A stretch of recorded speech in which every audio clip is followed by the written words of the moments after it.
ರಾಜ್ಯದಲ್ಲಿ ಬಡ ಹಾಗೂ ಸಾಮಾನ್ಯ ವರ್ಗದ ಜನರಿಗೆ ಕೈಗೆಟುಕುವ ದರದಲ್ಲಿ ಗುಣಮಟ್ಟದ ಚಿಕಿತ್ಸೆ ನೀಡುವ ಉದ್ದೇಶದೊಂದಿಗೆ ಆರೋಗ್ಯ ಇಲಾಖೆ ಮಹತ್ವದ ನಿರ್ಧಾರ ಕೈಗೊಂಡಿದೆ.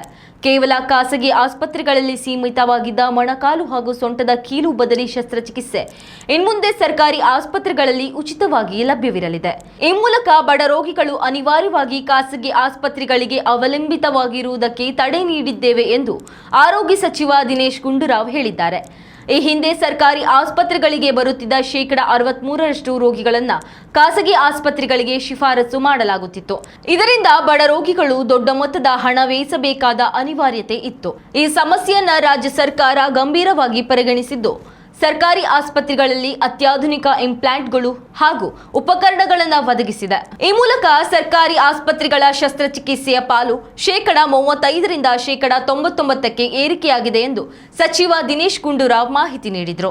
ಈ ಮೊದಲು ಕೇವಲ 17 ಆಸ್ಪತ್ರೆಗಳಲ್ಲಿ ಮಾತ್ರ ಈ ಸೌಲಭ್ಯವಿತ್ತು. ಈಗ ಹೊಸದಾಗಿ 22 ಆಸ್ಪತ್ರೆಗಳನ್ನು ಸೇರ್ಪಡಿಸುವ ಮೂಲಕ ಒಟ್ಟು ಸಂಖ್ಯೆಯನ್ನು 39ಕ್ಕೆ ಏರಿಸಲಾಗಿದೆ. ಇದರಿಂದ ರೋಗಿಗಳು ಚಿಕಿತ್ಸೆಗಾಗಿ ದೂರದ ನಗರಗಳಿಗೆ ಅಥವಾ ನೂರಾರು ಕಿಲೋಮೀಟರ್ ಪ್ರಯಾಣಿಸುವುದು ತಪ್ಪಿದಂತಾಗುತ್ತದೆ. 2023-24ರಲ್ಲಿ ಕೇವಲ 633 ಇದ್ದ ಶಸ್ತ್ರಚಿಕಿತ್ಸೆಗಳ ಸಂಖ್ಯೆ ಪ್ರಸಕ್ತ ವರ್ಷದಲ್ಲಿ 1119ಕ್ಕೆ ಏರಿಕೆಯಾಗಿರುವುದು ವ್ಯವಸ್ಥೆಯ ಸುಧಾರಣೆಗೆ ಸಾಕ್ಷಿಯಾಗಿದೆ. ಕೇವಲ ಶಸ್ತ್ರಚಿಕಿತ್ಸೆ ಮಾತ್ರವಲ್ಲ, ಆಪರೇಷನ್ ನಂತರದ ಫಿಸಿಯೋಥೆರಪಿ, ಕಾಲ್ ಸೆಂಟರ್ ಮೂಲಕ ರೋಗಿಗಳ ಆರೋಗ್ಯದ ಮೇಲೆ ನಿಗಾ ಇಡುವುದು ಮತ್ತು ಜಿಲ್ಲಾ ಮಟ್ಟದ ಟ್ರ್ಯಾಕಿಂಗ್ ವ್ಯವಸ್ಥೆಯನ್ನ ಪರಿಚಯಿಸಲಾಗಿದೆ. ಪರಿಣಿತ ಶಸ್ತ್ರಚಿಕಿತ್ಸಕರಿಗೆ ಈ ನಿಟ್ಟಿನಲ್ಲಿ ವಿಶೇಷ ತರಬೇತಿಯನ್ನ ಸಹ ನೀಡಲಾಗುತ್ತದೆ. ಸಾರ್ವಜನಿಕರು ಈ ಸೌಲಭ್ಯವನ್ನ ಸದುಪಯೋಗ ಪಡಿಸಿಕೊಳ್ಳಬೇಕು ಎಂದು ಸಚಿವರು ಮನವಿ ಮಾಡಿದ್ದಾರೆ.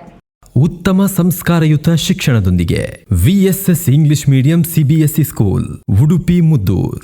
ನರ್ಸರಿಯಿಂದ 10ನೇ ತರಗತಿವರೆಗೆ ಶಿಕ್ಷಣದ ಜೊತೆಗೆ 5ರಿಂದ 10ನೇ ತರಗತಿವರೆಗಿನ ವಿದ್ಯಾರ್ಥಿನಿಯರಿಗೆ ಉತ್ತಮ ಹಾಸ್ಟೆಲ್ ಸೌಲಭ್ಯವೂ ಇದೆ.